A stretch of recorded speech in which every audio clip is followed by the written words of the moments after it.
I'm teaching Bear the down command. He may already know down at home, I'm not sure, but it doesn't matter because what I'm teaching is that leash pressure is applied.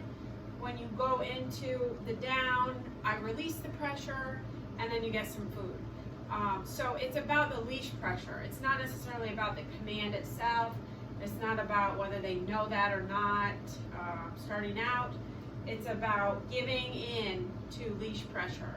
And you know, that also shapes the relationship too. Like people will talk about a stubborn dog. Like, my dog is so stubborn, he won't do whatever it is that I'm asking. When you teach these very basic commands with leash pressure, the dog learns to give to you, give into what you're asking from them, even when they don't want to. So when it comes to like recalling them, they will come to you because they know how to release the pressure. And the same thing with sit, and then place, and then now we're doing down.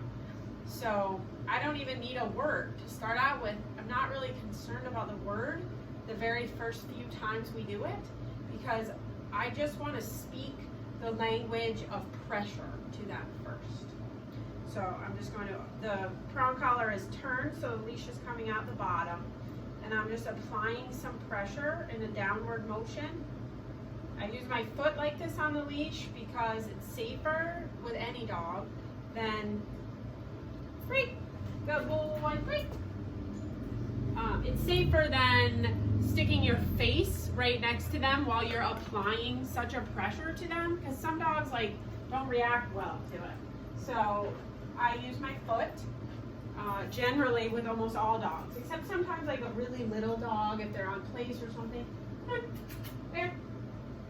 There. But with a really little dog or something, I might just use my hand, but generally it's much safer to just apply the pressure with your foot to the leash. Your face doesn't have to be right in the dog's face.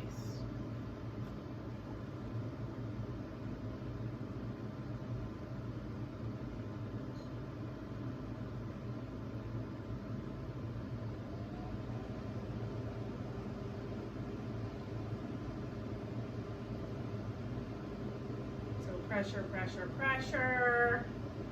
He's like, what do I do with this pressure? It's not the most comfortable.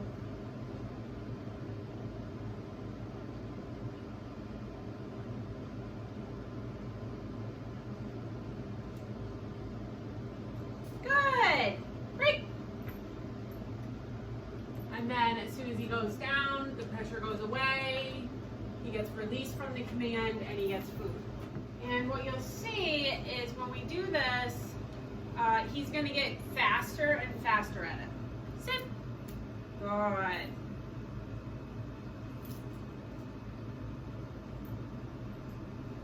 Break.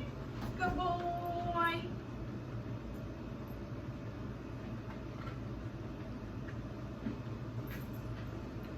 Sit. Good. Down.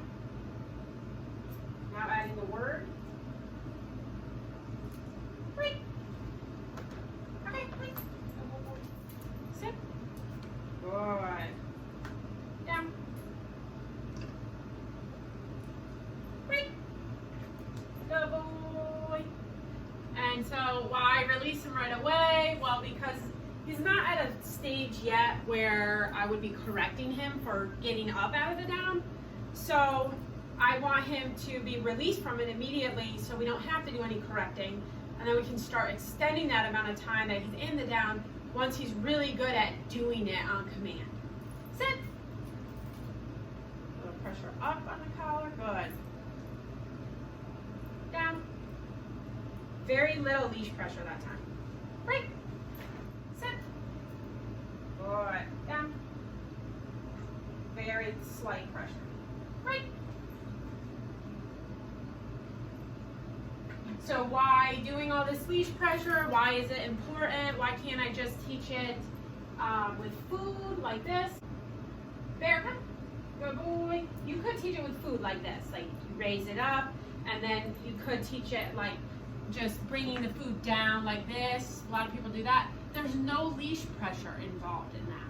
So the problem with it is if you're ultimately trying to go to e-collar, which is what our goal is with him, that will be part of his program, I want to teach him to turn off a pressure sensation more than I care about him knowing the word or getting into the position. There are times when I'll use leash pressure and food luring like this, but for this particular dog and any dog in general, as long as they will do it with leash pressure only, I don't generally use the food lure.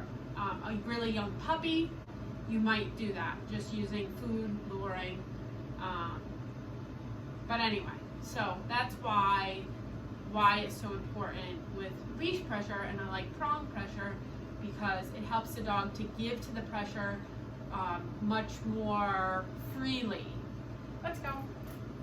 Let's go. Good boy. Sit. Good. Down. Good. Breathe. Good. Down. Good.